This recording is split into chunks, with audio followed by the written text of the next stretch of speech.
In the name of Allah, the most gracious, the most merciful. Peace be upon you and Allah's mercy and blessings. 355 lessons, and the first of them concerning the Quran. We are not going to cover everything about the Quran, but we will discuss a few key elements. So what is the Quran? It is the word of Allah, the mighty and sublime.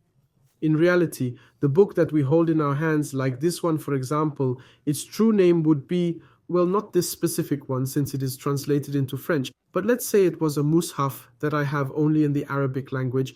Its true name then becomes the mushaf of Uthman, the book of Uthman. Why is it called the book of Uthman?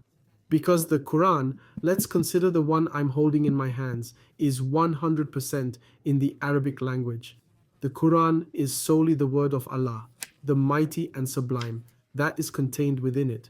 That is to say, it is not the cover, it is not the back cover, it is not the bookmark, it is not, for example, the table of contents.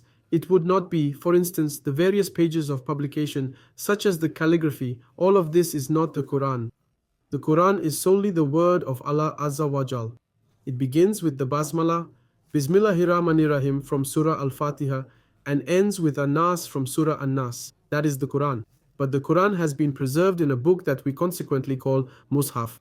However, it is not forbidden or wrong to call it a Quran. We say it in this manner, but its true name is actually a Mushaf, and the Quran is exclusively the word of Allah Ta'ala. Now, regarding this Quran, and here I am referring to the book that we hold in our hands and generally call the Quran. If it is like the one I'm holding in my hands in French and Arabic, then it cannot actually be called the Quran.